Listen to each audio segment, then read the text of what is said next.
Yes, we're going to weigh in on this too as the Brendan Sorsby saga is over in Lubbock, but the drama not all the way over as there are big questions out there about the Big 12 and Texas Tech's relationship. Is it damaged beyond repair? This is College Sports Insiders. My name is Mountaineer Paul, and you can find us here where we're doing your daily football and basketball conversations 7 days a week. Let's go. Welcome to the show. Yes. What is up, guys? Welcome back in. My name is Mountaineer Paul. I am your co host, and this is College Sports Insiders, where we're talking about, of course, the Big 12 and Brendan Sorsby, Texas Tech situation, alongside my co host, Jackson Johnson.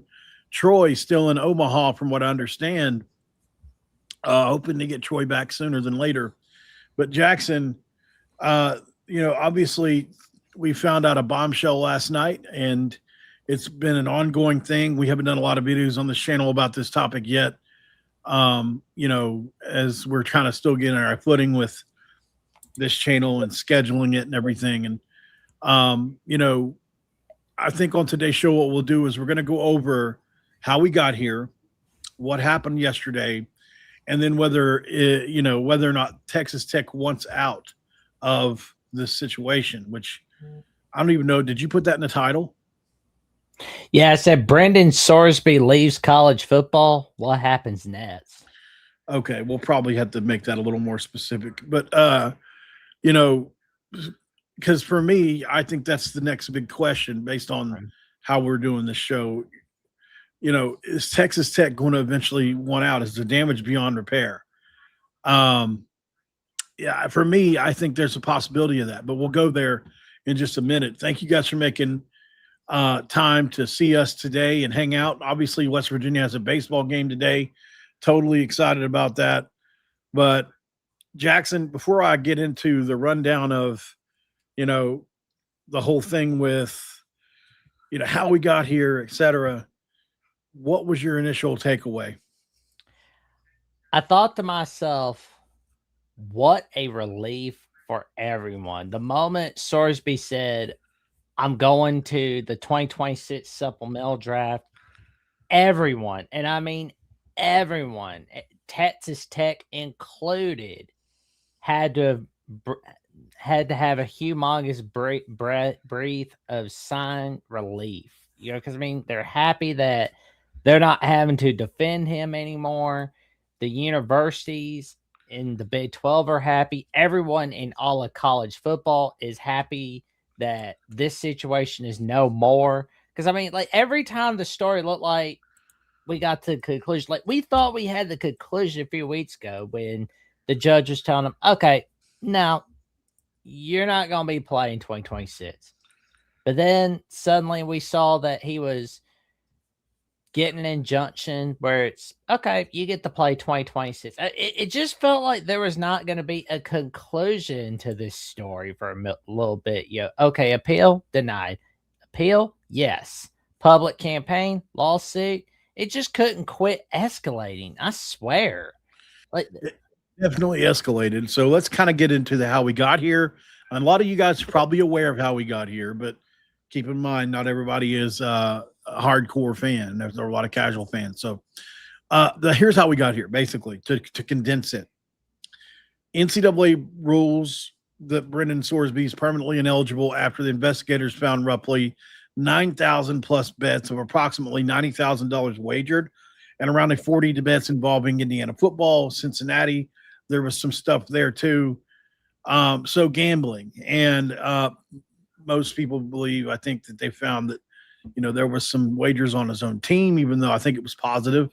It wasn't like he was betting against himself. From what I understand, wasn't betting against himself to play poorly. It was a good thing as far as the bets go. Not saying it's right or wrong. I'm just saying, to me, if he was betting against himself and then, making it happen, basically, then that would be obviously be a totally different ball game at that point. And then I don't even think the NFL would take him. Texas Tech got some sympathy because they were backing Sorsby. they kind of framed that situation around addiction and recovery, which obviously hit me in the feels, and I had my questions about it. Was it a strategy? Was there an actual addiction? I feel like there's probably a problem, but I wasn't sure if Tech was using that to their advantage. Not to say that they didn't care either, but at the same time, it's like, well, we might as well present this thing. So he entered an inpatient rehab treatment center that spent 35 days in there, where he publicly acknowledged those mistakes. And most people agreed, yes, support the young man, help him recover. But, one thing I will point out, 35 days inpatient rehab is not a lot, even for gambling addiction. And I feel like there's a lot of people out there that want to make a distinction between addiction and gambling addiction. There's just not much of a distinction. I've explained this many times before, but addiction, impacts the limbic system of the brain, the pleasure center of the brain. The same endorphins that are shot off whenever somebody snorts some cocaine is the same endorphins that are shot off when somebody lands a big whale of a bet. There is not a substance involved to be chemically dependent on. It's more of a mental addiction. But at the end of the day, that you're using something external to replace something internal that's void, right? I don't want to feel this situation. I don't want to feel this thing. And so I'm going to externally use this cocaine to not feel this thing. Or, I'm not happy with this situation. I'm going to go gambling today to feel that. Even if maybe Brendan Sorsby didn't know that. I don't know what his traumas are or what he's running from, if anything. But just generally, right? So the mistakes were acknowledged. Then the NCAA said no, where a Texas Tech judge appealed it, or Texas Tech appealed it. The NCAA denied the reinstatement. Texas Tech appealed it again. The NCAA denied it again. And I think a lot of fans assumed that was the end of it, but that's where it got really crazy, because the lawsuit came.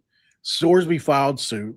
A Texas judge granted a temporary injunction, which they had a Texas Tech judge recuse himself. A Houston judge or Houston graduate stepped in, still a Texas judge though. And then suddenly Sorsby can play. And the debate kind of shifts from, can we help this kid, to should we override instead of gambling penalties? Joe McGuire goes public in the midst of this, admitting Sorsby has an addiction, talks about the family members dealing with the addiction of Sorsby, and says he wasn't going to turn his back on him, and talked about 1,000 pounds being lifted off him. And he said addiction reaches a point where you don't choose it anymore. So he really compared that to the Will Hammond. He compared the recovery process to Will Hammond's recovery from injury. And that's when I knew that these people were, maybe even though they were trying to help, had no knowledge of what they were dealing with. To compare, and Cody Campbell's interview, like on Dan Dakich last week on Outkick, where he was like talking about like Penn State wasn't punished for their stuff with Jerry Sandusky. They did way worse than us. It's like, whoa, right. dude, like you kind of like screwed yourself on that interview. And then afterwards, you had the Texas Attorney General who's running for Senate, threatening the Big 12, telling them, if you do anything to Brendan Sorsby and Texas Tech, I'm going to throw you in court. And then you have like the Oklahoma Attorney General saying, not so fast. You're going to have to get through me in order to do that. And then the Kansas Attorney General and the Utah Attorney General join alongside the Oklahoma Attorney General to defend against the Texas Attorney General threatening to sue the Big 12 if they think about punishing Sorsby. That has to be after all this, that has to be a terrible look for anybody that was doing damage control for Sorsby. And the thing is, I think the people that were doing damage control for Sorsby don't actually care for him personally. They just wanted to kind of make themselves look good in public. And I think like the people that really care about Sorsby aren't really talked about, really. Interesting. I get where you're coming from for sure. Yeah, and I definitely think that a lot of people feel that way. the coping that was going on to kind of justify it. There were some quotes that blew up. McGuire said, "It's not murder. It's not beating somebody." You know, the national perception just began to shift. Yeah. And the story about integrity and accountability turned into Texas Tech trying to force this situation down everybody's throat. And I know they were in a tough situation, and I'm not trying to be too hard on Texas Tech fans, because what are you supposed to do? You support your team. I get it. Yeah. You know, my problem was more along the lines of with the brass and how they kind of, the way they handled it. It was just really bad. And Texas Tech fans were along for the ride. Yeah. So I'm sure Texas Tech fans aren't all going to agree with me, but there was just mixed messaging. Kirby Hockett said, we're supporting the recovery. We're not engineering eligibility. You know, Cody Campbell goes on Dan Dockage, like you said, where he was much more aggressive, and says that Texas Tech promised to support him.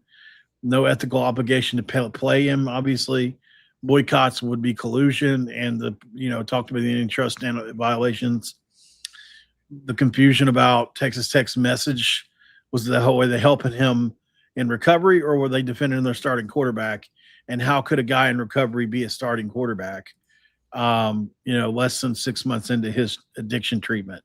And that was one of my biggest problems, as Jackson, as somebody, I'm in 7 years in recovery. It took me years. Now I get it. What I went through, much more traumatic than what Sorsby went through from I tell people all the time, I was homeless. I lived outside. I was truly addicted to a substance that's evil, and it controlled my life for years. So I don't think that, the basic text and the big book of you both talk about this. There's levels to this. I use this example all the time. There are some women that choose to sell their bodies to get drugs. And there are some that would never do that and only go so far as to write bad checks or, use their paycheck. They both do the same drug. They just get it differently. Some people will shoot and kill you for their drug. Some people would never do that. It depends on the progression. It depends on a lot of different factors. So point is, Sorsby had, even 4 years into it, let's say he started doing it 4 years ago, heavily or whatever, the progression of this addiction is different than one for drugs, right? And his access to money probably didn't help the situation, because it seems to me like he wasn't doing it for money. He was doing it for some type of fulfillment. It's really hard to explain. But at the end of the day, that's what was going on. And a really quick, Jackson, before you go again. So the Big 12 kind of had to unfortunately turn against Texas Tech here. And this is where it got ugly, in my opinion, because the ADs were furious. Gene Taylor come out from K-State and question whether Sorsby will play. Ken Paxton sent the warning letters. The NCAA had appeals going on. And the Big 12 said, okay, we're going to preemptively sue Texas Tech and Ken Paxton. And then suddenly now you're not talking about Tech versus NCAA. It's Tech versus home conference. And now there's instability within the Big 12. The stakes get bigger, and you start to ask questions like, could Texas Tech actually play in the Big 12 championship game like this? Can the conference enforce a sanction on them if they choose, if that happens? Can the college football playoff implications involved here arise if they get in, and what would happen to the playoff? And would future gambling cases potentially cite Sorsby? Does gambling become just another eligibility issue? Like, there was a bunch of questions. And I think people were starting to question the entire integrity of the sport, as well as not looking forward to talk. Could you imagine, think about this for a second, Jackson. Imagine if Sorsby would have played. Ooh. This would have been a subject every single week of almost every single day, because Texas Tech was probably, they're good. They're going to be really good. Just book that. They're going to be at least 10 win games, probably 10 wins good, probably at worst 9. So for the problem, very likely you're going to get 6, 7, 8 weeks into the year of them being really good, 7-1, 8-0, and having this conversation. It would have been wearing people down. Yeah, because honestly, when the conference realized it wasn't just about Texas Tech anymore, if Sorsby was playing, this was basically going to be the president everybody was pointing to for the next 10, 20 years. And the Big 12 had to ask themselves, wait a minute, if we let this happen, what are the rules worth exactly? Uh-oh, you got muted. Sorry, my cat was going nuts. I was muting myself and I forgot.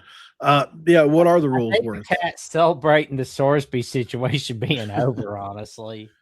So the questions nobody can answer. After the break here, 6 seconds, not long. Jackson and I will talk about some of the questions nobody can answer. Who pulled the plug? Whose idea was it? Was Sorsby just along for the ride? And more.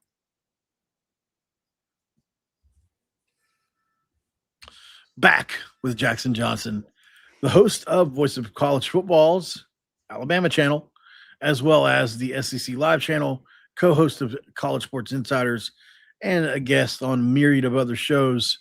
Check him out as he records many times a week. I record every single day on Locked On West Virginia, and obviously around the Big 12 at different shows. All right, so some questions nobody can answer, I think. Who pulled the plug on this thing?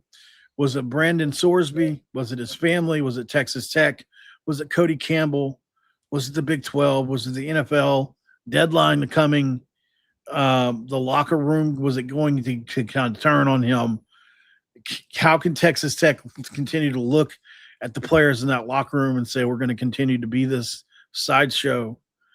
Did everyone finally realize this had gone too far, Jackson? I think so, yeah, because like there's not a villain or a hero or a protagonist or an antagonist of the story. I think everybody just realized this has got way bigger than it was supposed to be. My guess, it wasn't one person that pulled the plug. Because I mean, when we saw that story from Pete Thamel last night that, oh, breaking news, Brendan Sorsby declared for the 2026 Supplemental Draft, and he and Texas Tech mutually agreed. That really told me it was a death by 1,000 cuts.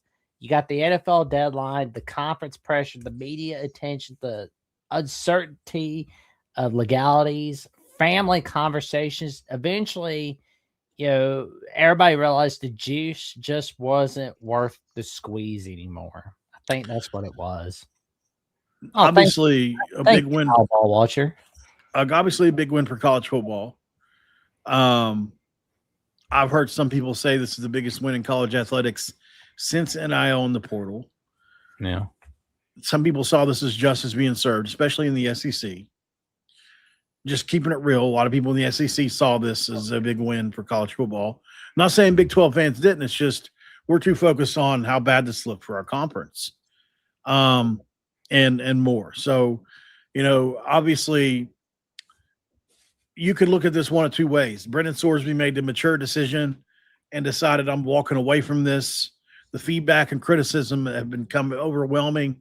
The family, the noise was turned up so loud, and moving on was exactly what you should have done from the beginning. But unfortunately, you needed lawsuits and damage to be done for that to happen. Or was Texas Tech the driving force behind it? Texas Tech has kind of pretended like, I mean, they didn't really need Sorsby. Will Hammond would have been the guy. Yeah. But they needed Sorsby, and Will Hammond isn't ready. So they had to invest heavily in the roster construction, and Sorsby was a big piece of that. Their playoff hopes depend on really good quarterback play. I think we can admit that. So Texas Tech kind of backed this, I think, because they needed him to play the entire way. My question to you is, which came first, the chicken or the egg? Did Brendan Sorsby decide this was too much? Did Texas Tech pull the plug? Combination of both. Some of the Cody Campbell quotes from yesterday stuck out to me, like Texas Tech pulled the plug. but also I could see that Sorsby could have made the decision. I, I don't know. I personally, I mean, if it were me, I put myself in his shoes. There's no way I could have dealt with all that. Like I would have had to. I think too many people were definitely in Sorsby's ear behind the scenes. That's for sure. Yeah, right. I just couldn't imagine being in that situation with your family and everything involved. Like the hate they were all getting. I'm not saying it wasn't warranted to an extent, but it went really far in some cases. Like way too far. So and it's people, it's the internet. I mean, are you surprised that on the internet people were going too far? It's no, like it's like people will be like going at you, like give you a really hard time, but then they'll give someone else a hard time a week later. That's usually how these things roll, of course. So Cody Campbell goes from the hero that's trying to save college sports to now the villain, and it's over this one player. I need to continue to mention that. Yeah, It's over this one player. Not only did Texas Tech go from a sympathetic kind of situation with Sorsby in that situation to the villain so quick, my head was spinning. So has Cody Campbell, the guy who was leading the charge for college sports. And I'm not saying he can still can't do that, but there's a lot of damage control to be done here. He allegedly influenced Kim Paxton's involvement. Most people claim that. He helped get an attorney for the Jeffrey Kessler guy involved. He publicly framed the situation as a paper play issue. Like he talked too much. He wouldn't shut up about it and continued to intensify the pressure on the entire situation. He made it worse after worse after worse after worse after worse. And it's because of that bravado of the billionaire that he is, in a sense. And it sucks because I was a big Campbell fan. And I still am. I still like the guy. Like, I don't hate the guy, but I mean, I don't agree with how he handled the situation. Like, I can't back him on that. So, would Sorsby have fought this without Cody Campbell? Would he have fought this without Cody Campbell? No. I don't think he would have. I don't know. I mean, it's a legitimate question. Was Texas Tech at risk of losing the locker room? I think so, yeah. You have to ask, how do we tell the rest of the locker room that one player's gambling situation is more important than everybody else's goals? Like, how do you say that to somebody? And how do you tell them their conference title chances could be jeopardized? How their postseason eligibility could be at risk now? And one player is getting this special treatment to the extent that, all this is in jeopardy. And the locker room pressure in that situation has to become like, there's no way Sorsby was a sympathetic figure within the locker room. Maybe they put on a face for in front of the coaches, but I mean, there's no way this couldn't have drove some people apart. Damage has had to have been done within those walls as well. And, obviously from the Big 12 lawsuit to the Oklahoma officials, to the Kansas officials, to all the different attorney generals around the country. It's been a lot here, man. We've tolerated a lot in this new era, Jackson, but we have crossing your own team, like betting on your own team. You can't do that, obviously, but like, and then it's like, what are you going to ruin a new team? Like, come on. Can we just be thankful we presented this season-long circus was what this would have been, where we would have consistently been asking, should Texas Tech be playoff eligible if they win? What if they miss the title game? What if they sue again? What precedent does this create? This is not college football. This is not what college football is supposed to be about. No. Fans should be focused on the games. We should be focused on rankings and just small things that don't matter. Not this. Some of us should be focusing on laughing at Texas Tech's non-con schedule for a little bit, not this stuff. And one question, I've been like really thinking about this all last night because I know everybody's been talking about Texas Tech, but I think another question is, how does this implicate Cincinnati? Because they knew something about the gambling addiction of Sorsby prior to the start of the 2025 season. Like something like a lot of people in the athletic department at Cincinnati knew what was going on. And I'm wondering if Scott Satterfield knew something to Your hatred for Satterfield knows no bounds. No. You hate Hey, Satterfield. I'm mean, but I'm not that mean. You don't like Satterfield. You hate Joe John even more. But Joe John Finley, man, he's not good, man. He's not a good OC. I mean, the guy's name is Joe John. But yeah, okay. But in all seriousness, I do wonder about that persistence. And I would ask this for any coach in general, where it's like whether you have like Brian Kelly or if it's Luke Fickell or if it's the great pumpkin coach in Cincinnati. That's just what I wonder. Like, I'm hoping that there's not any fall guys, but I do want to know what's going on. Like, what's going on in the athletic department for Cincinnati after this? So we got to move on because the West Virginia game is going to come on shortly to the last and final question here. And that is what happens next, because the relationship between the Big 12 and Texas Tech has taken a major hit, right? Mm-hmm. I think that's one of my bigger takeaways. There's damage here, major damage. The Big 12 sued one of its own members. Texas Tech has publicly aligned itself against the conference's position. The Texas Attorney General got involved. The conference administrators reportedly even believe Sorsby shouldn't play and kept pushing that. So even if everyone eventually moves on publicly, I don't know if it's something you can forget.